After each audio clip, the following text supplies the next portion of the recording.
Welcome to How to Save Your Marriage with Nicola Beer, a show full of tips and practical strategies to repair, rebuild, and strengthen your relationship.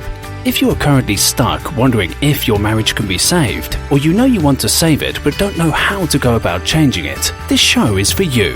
And now here is your host, Nicola Beer, who specializes in a proven 10-step program to help couples increase the love, passion, and happiness in their marriage in 30 days or less, guaranteed.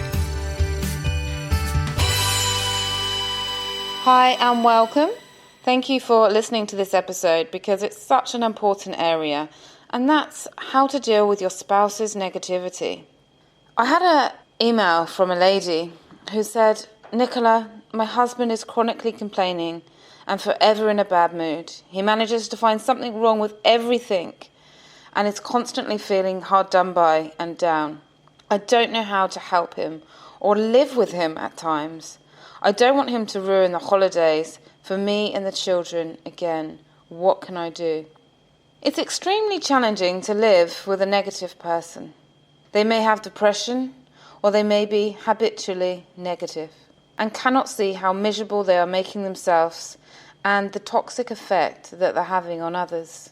They may even mock you for being positive or naive when you see the good in things and good in others. And I'm always seeing the good. I always trust everyone until I'm proven wrong, and that's my nature and that's how I like to be. So if you've already tried talking to them about the negativity and asked if you can support them and been met with more negativity, this episode is for you. Because I'm going to be sharing my 5 secrets to feeling good and keeping yourself and energy and everything high. So in order for you to protect yourself, you first need to understand that your energy and feeling good is everything. And I mean everything. So you need to, and this is for you, so when you feel good and positive, you not only attract more good things, but stressful events are much easier to deal with if you feel alive and healthy. Keeping a positive vibration is the single most important thing you can do for yourself and for your relationship and any children. For them, feeling good also puts you in a much better position to help your spouse. In 2003, I was a volunteer for the Samaritans, which is an emotional helpline.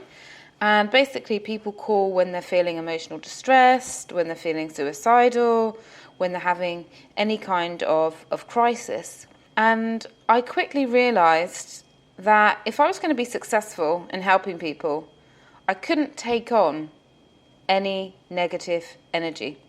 I covered up, so I uncovered and discovered many secrets to keeping my energy clean and clear. And then I was able to assist thousands of people and without being adversely affected myself. In fact, I felt energized and fulfilled after.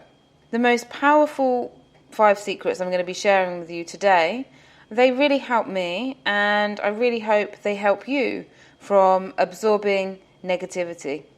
And let me just say, if you're listening to this and it's you that feels negative, my heart goes out to you. I will cover more on how to help yourself later. I do really focus on this in my relationship counselling because people need to feel better. So I support people to feel better and to find, often when someone doesn't feel very good, they feel like a failure in their life, or they have no purpose in their life. They have nothing that they're passionate about. And sometimes, if people have dedicated their life to the marriage and to the children, they can actually go through a process where they lose themselves as a consequence of being lost in life. And a consequence of that is the negativity. And I know because I have been through times in my life where I've gone through really, really difficult patches, quite early on in my life. So that's why I do what I do. And so do reach out for some support. You're welcome to contact me, or you're welcome to, find some support groups in your local area and really find someone or get a coach that's going to help you focus on you, focus on your future, and always give yourself something to look forward to.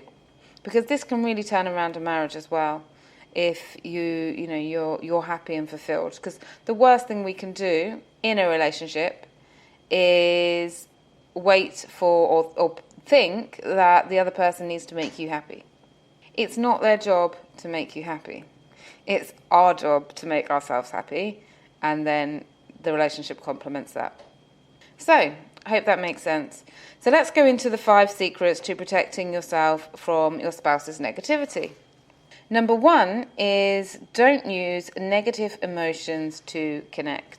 Often, in order to connect with our loved ones, we match their emotions.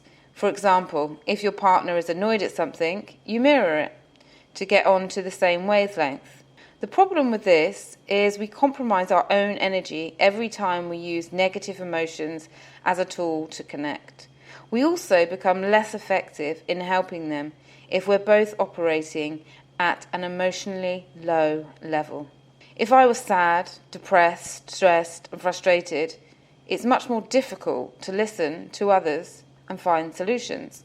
It is possible, however, to offer compassion and understanding without compromising your own energy. So don't use these negative emotions to connect.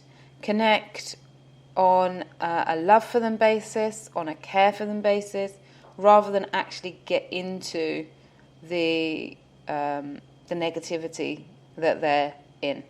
Step 2 is, or secret 2, is accept that it's not your responsibility. If you take their mood and negative energy as your responsibility, then it starts to belong to you, and your body and your mind and your spirit responds as if you're really responsible and must fix it. And that puts an amazing and a tremendous amount of pressure on you. Often when we carry this weight on our shoulders and take on that stress and worry, we can then feel overwhelmed, run down, and sometimes we get sick. Our performance at work is affected, or our performance in looking after the children is affected, because we're carrying that baggage with us. So no matter how much you love and care about someone, you are not responsible for their happiness. You are responsible for you and your experience of them, but not for them.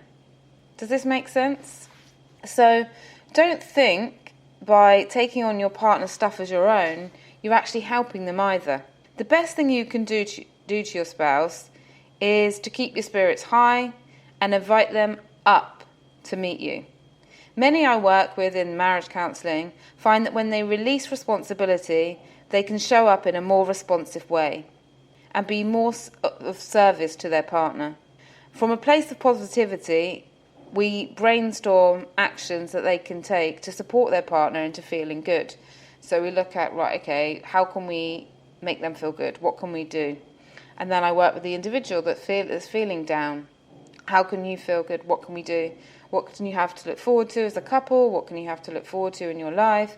What's missing in your life? Do you need more of this? Do you need more of that? And we just take steps and actions to go there. So let me ask you a question. If you're dealing with a negative partner or spouse at the moment, how much of what you're carrying doesn't belong to you? Really think about that question. How much of what you're carrying doesn't apply to you? I had my poor mum on the phone, really stressed out last night on Skype, actually. And she was really worried about my sister, who's going through a really difficult divorce and lots of court battles and over child custody. My mum had literally just taken it on herself and made herself ill over the last 3 days while it's all been going on. And so just be really aware. Does it belong to you? You can do the best you can, but carrying it is just going to harm you. So now for secret number 3. Let go of judging or thinking that you know better. When we think that we know better and try to change our partner, not only does it often backfire, it also allows their energy to infiltrate ours. I see this all the time in marriage counselling. If you don't want your spouse to affect your energy, then it's important to allow them to make their own choices and hold their own opinions. Similarly, the act of judging, even if done silently to yourself, can bring in more negativity, as by focusing on their negativism and what you perceive they are doing wrong puts you on the same low emotional vibe. So give up trying to convince someone that you know what is best for them and making judgments. Your positive energy, as I mentioned at the beginning, is the most powerful tool that you have to live a happy and fulfilled life. So you've got to protect it. Number 4, don't give your power away. Stop reacting. So in some cases, and this isn't true for every situation, that our partner, and this is true for some people, may be doing what they're doing to create a reaction from you. They may be wanting to invoke a negative emotional response from you in order to get their energy themselves. Or they may want attention. They may want you to be in a bad mood because they're in a bad mood. And so if you are allowing their bad mood to dictate your bad mood, your day and your mood, then that's going to not be good for them, and it's not going to be good for you, because the moment you react, you give your power away. So one thing to ask yourself is, are they always creating a drama? Are they doing it to gain something? And if they are, this gain can lead the cycle to repeat itself. So it won't help you long term, and it certainly won't help them long term to get out of this. Remember, no one has power over you. They only have the power that you give to them, which is controlled by your thoughts, beliefs, and actions. Helping individuals to own their own power and save their marriage is an area I really love to support people in, and it's crucial for a balanced relationship. One lady I worked with found that the more she reacted, the more her husband's complaints increased. And he argued that she was just as angry and as aggressive as him. So she tried not reacting. And I love this. It really works well. And she just agreed with him. You're probably right. And carried on about her day. After a short amount of time, he changed his tune dramatically. And he stopped overreacting. He stopped reacting in those ways. So it was really a really powerful step. So for this is you've got to think, okay, before reacting, think to yourself, is it worth it? Who will it help if I react? And who is this really going to be benefiting? Because it doesn't mean that you cannot speak the truth and set boundaries in a way that supports the relationship. Number 5, and that's the last secret I'm going to share with you today, is do not accept blame. When negativity is directed at you, do your best to shake it off as quickly as possible. Don't retaliate, don't brood in it, and don't get caught in your own pity party because you're married to them. People blame us all the time for things that are out of our control. Just because they blame you doesn't mean you have to take it on. If you're responsible, be responsible and rectify the situation. But don't allow yourself to be their scapegoat. You don't need to even react to the blame. Just let it pass if they're trying to do that. So I hope this was useful for you today, and you've got some key steps to sort of change and to think about. If you have any comments and you would like to leave them on my website, then it's www.savemymarriageprogram.com. And I also have on my website a free quiz, Can My Marriage Be Saved?, which has a list of all the the most common problems that couples have. And negativity is just one of them. And I give solutions in the quiz on how to solve these different kind of problems. But if you're really stuck, either yourself feeling negative, or you really have tried everything you can and you can't get your spouse to become positive, you can't get them to shift, and you're concerned, then take advantage of my free Save Your Marriage consultation to book a slot with me, you can just go to www.savemymarageprogram.com/consult, CONSLUT, and you'll be able to just book straight away a free consultation with me, and we'll go over some steps to get you out of whatever you're facing at the moment. Thanks for listening. Have a great week ahead. Thank you for listening to How to Save Your Marriage with Nicola Beer. To book your free Save My Marriage consultation, please visit www.savemymarageprogram.com/consult. And if you've enjoyed this episode, Nicola would really appreciate it if you could leave a rating and review on whatever app you're listening through, so the show stays visible, allowing more people to get the support they need to increase their love, passion, and happiness.